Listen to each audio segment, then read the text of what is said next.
welcome to another great edition of Money Truth Moments with our very own Money Truth expert and money whisperer, Judy Copenbarger. How are you?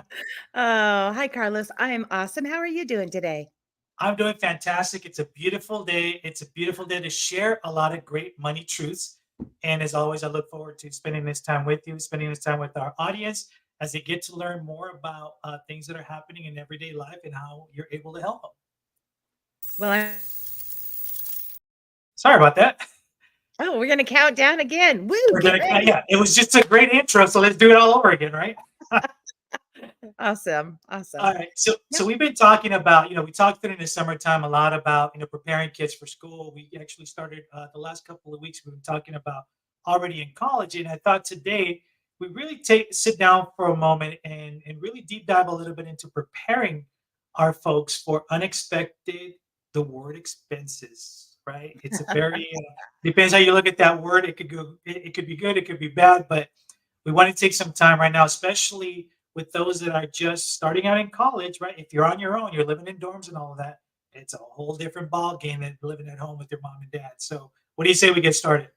I'm ready. And happy fall, everybody. This is the time of year where you drive by the schools and they're mowing the grass and the kids are out playing tag football or tackle football at practice in the afternoons. And it starts to get a little crisp in the evenings. It's a change. It's wonderful. But back to school, that means new stuff, new expenses, things to Yeah. think about. So happy to be here. Awesome. So, what do you say we get started? Like, I know that a lot of parents, a lot of folks have gone, a lot of your clients, we talked about putting aside things for kids, preparing them for all of this. But as much preparation as we can do, there's always things that we can also do better that we don't think of, and it also helps to have a good guide like you that can say, well, have you thought of this? So you have this in place, and this is one of the things that I love on the show, that you always make us think outside of the box, things that we know it's common sense, but sometimes common sense isn't so common for a lot of us. You know what I mean? It's true. Yeah. So what do you say we get started with, like, how do we create that layer of protection, if you will, for expenses, unexpected things that come up in college when we're starting out? Yeah, emergency fund, right? So there's always going to be unexpected expenses in every area of life. But here we are starting school. Hopefully, your kids are in a higher grade than they were last year in the spring, right? So that means new classes, maybe new sports, new activities, new everything, which is good. That's our role as a parent, right? To give them exposure to all these experiences. But some of those come with a cost, and some of them you can kind of foresee, others you can't. You're just going to be surprised. So I just say take the surprise out of the surprises.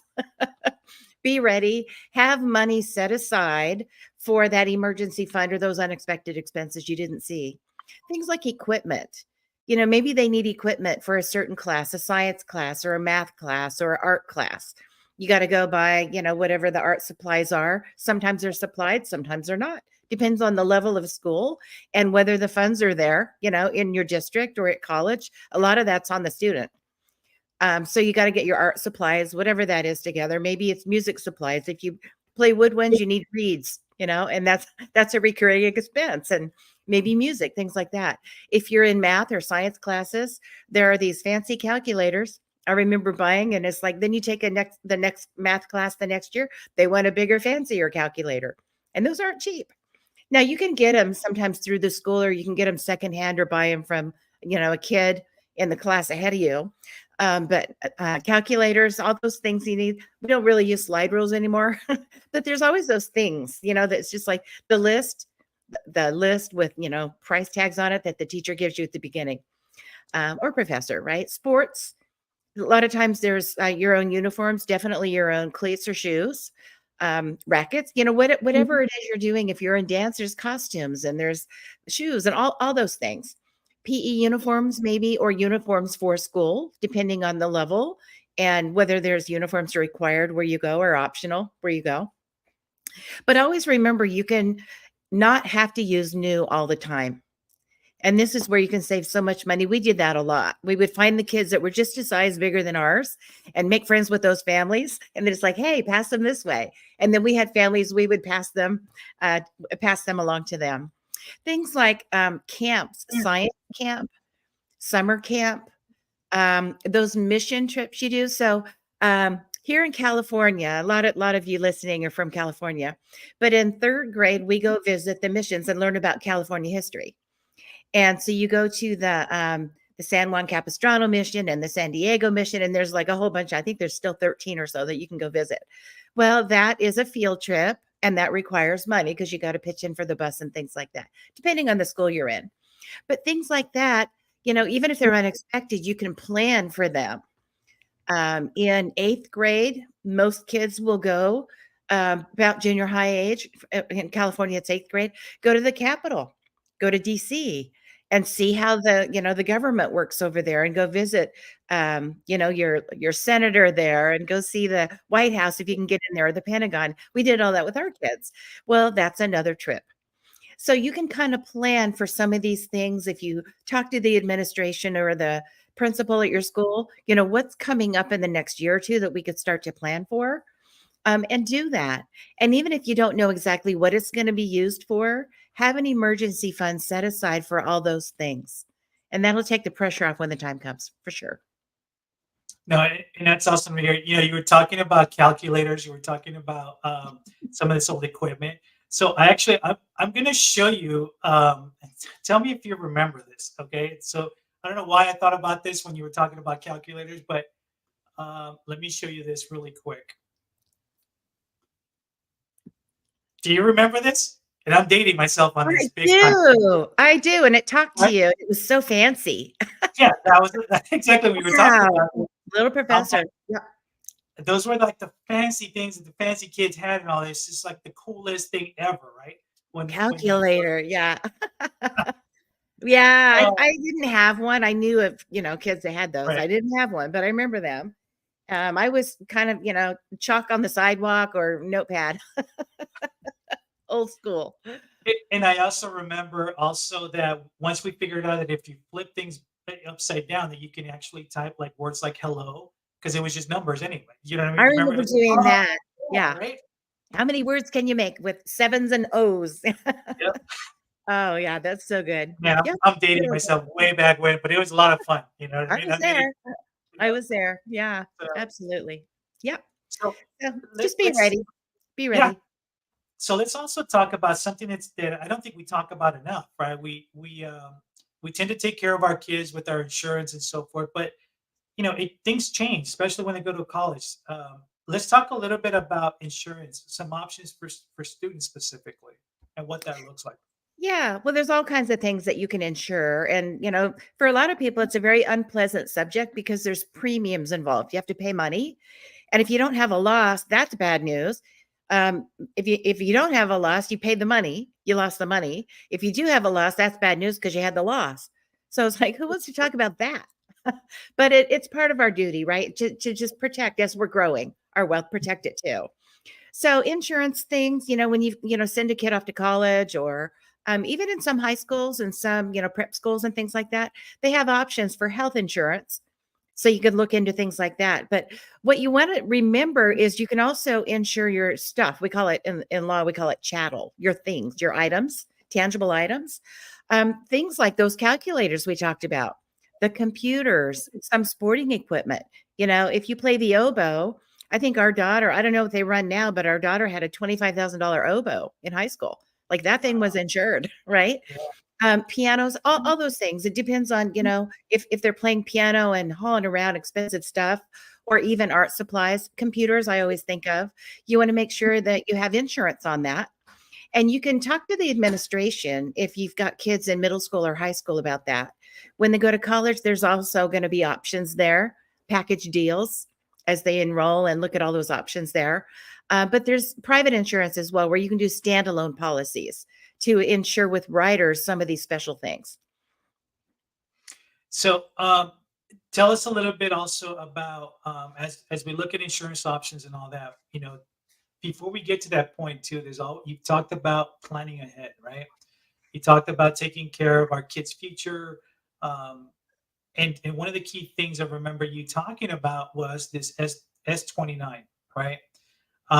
And talk a little bit in depth about what that is and why that is important, especially if you're planning ahead. Yeah, this is on the prep side. Oh, another thing I just thought about with insurances is if they have a phone or a tablet, insure that baby. Wherever you bought that, insure that baby because they're going to drop it. They're going to put it, down the sink. It's going to fly off the That's car, true. all that stuff. So lots of insurance on those items for sure. Um, and then put those bulletproof cases on them. They're not as pretty, but boy, that you drop your cell phone and it bounces a lot better than shattering. But Yeah. yeah, the 529, a lot of people know it as 529. That's the code in the IRS code system that allows you to save tax-free for your kids to go to school. And it doesn't even have to be college anymore. It could be just like private high school, private school. It's kind of cool. And so if you start that when you have little ones, little bitty ones, like babies, as soon as they get a social security number, they can be the beneficiary of a tax-free savings account called 529. And you put money toward that. The thing about it, and I tell young parents this, if you build it, they will come. Mhm. Remember that from that old movie? If you build it, they will come. So if you have it, grandparents, aunties, uncles, anybody who has a little money that loves this kid, they're going to say, instead of an extra, jump house this time or an extra, how many toys do you need? Why don't I put some money into your college savings? Because I value education. And if you build it, they will come. They will add to that maybe every birthday, every holiday. And of course, you can be doing that as a parent as well, just contributing regularly. Now, you don't get a write off when you put the money in, but that $100 that you put in will grow over their lifetime to $300 or $400. All that growth is not taxed. It's not taxed as it grows, and it's not taxed when they take it out. It's one of the few IRS goodies we have anymore. So look into that if you have littles in your life, if they're your kids, grandkids, nieces, nephews. The 529 is the tax-free educational related account that you want to look for. Oh, another thing that they did a couple of years ago, the rule makers, they said, here's the thing. What if you put all this money in there and the child either doesn't go to college or they scholarship out? They don't need the money that you've saved for them. They can now convert it to a Roth IRA and just let it cook another 40 years until retirement Wow. and then have it. And what a gift. What a gift. That's huge. Yeah. Tax-free growth the whole time. Are you kidding me? It's great. So No, great that's tools out there. yeah, that's awesome. I mean, that's a game changer right there. Yeah. That by that alone. So, as you're looking at this, is there some best practices that you can share with folks too? Is like, how do you inquire about it? What are some things that, if it's, we've always said if it's too good to be true, like be careful with it. But what are some questions that folks should be asking their financial people, or if they're looking to look into these 529s? Well, ask the right people. I see conversations on the Nextdoor app and on social media, and everybody's an expert out there. They're not. What they're experts at, self-appointed, right? What they're experts at is coffee shop law, barber shop law, where, oh yeah, we all agree. Everybody getting a haircut today agrees that that's how the rules work because that's somebody's experience. Yeah, me too. So now that's the rule, and they're experts. So make sure the information you get is good. And that doesn't mean you Google around and that's all good either. Because I Google around and I see stuff and it's like, that is so, who wrote that? Right? They just totally don't know. That's incorrect information. So make sure you're talking to someone who knows what they're talking about. If you talk to an accredited investment advisor, someone that has a CFP, or even at the bank, they have people that will happily take your money and invest it for you. They will know about things like this, 529. They will have to know. They better know. Right. But that's what you want to look at. Okay. Awesome. So now we talked about insurance, we talked about unexpected expenses, even going a little bit further and how to get this 529 established. So I'm going to ask you now about the whole common sense. So we talked a little bit earlier about that, right? Common sense not being so common. Folks that are watching, what is maybe a list or a checkoff list that they can put together?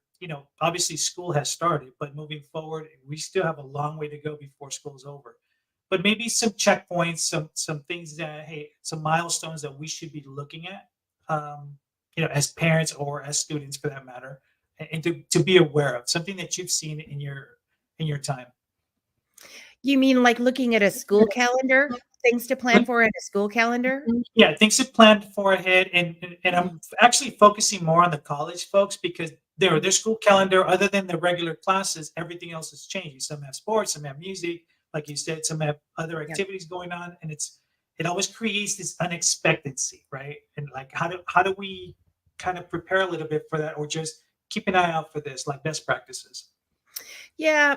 Well, I think having more saved, more than you think saved is always a good thing.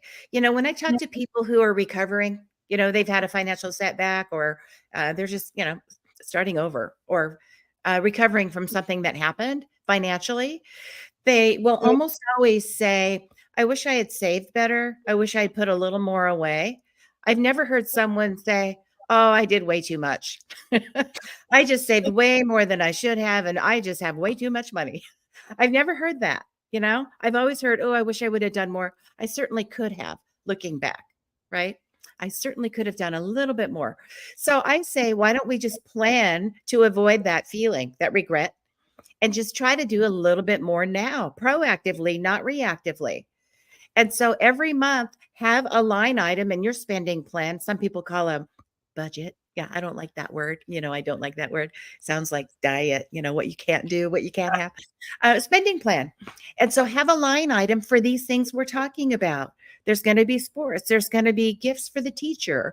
There's going to be, Christmas time. There's going to be celebrations. Maybe we're going to bring our favorite foods to a Christmas party or a holiday party at school or something. Those things all have an expense that weren't normal expenses. Graduation. If your kid's graduating, all of their friends are too, and they like to exchange gifts, cards, things like that. We'll go out to dinner, go out to lunch, go to Denny's, all that stuff. That's maybe an expense that we don't regularly plan on and we don't regularly have the money for. So just think about during the school year what those things will be. Like you mentioned, if it's sports or music, when those things will be. If Right. they're in performing arts, there's going to be recitals, there's going to be performances that require the outfits, not cheap, right? Yeah. If they are in higher level music, the guys are in tuxedos, the girls are in nice dresses, you pay for that stuff. And you got to have the shoes, right? Because you're all on stage. So all those things, the hair bows, all those things. So I would say the easiest way, long-winded answer, but just every month add a line item. Think about the whole year. What do we need? Let's say it's $1,000. Let's say it's $5,000. Just divide that into 12, and every month you put that money in an envelope, tucked away in your underwear drawer, wherever you keep that stash. It can be in an account if you trust yourself to put it in a real savings account. And then when you need it, you have it. So the unexpected school year expenses are not so unexpected now. You plan for them. Make sense? Absolutely. Absolutely. And folks, if you're just joining us, and I should have said this a little earlier, make sure that you're following Judy at judycopenbarger.today. Make sure if you're just hopping on and watch the beginning of the show and watch some of my previous episodes specifically related to summer school savings, budgeting, expenses, all that good stuff, that you're going to get a lot of great content. And as we are nearing the end of the show, you know what that means, folks.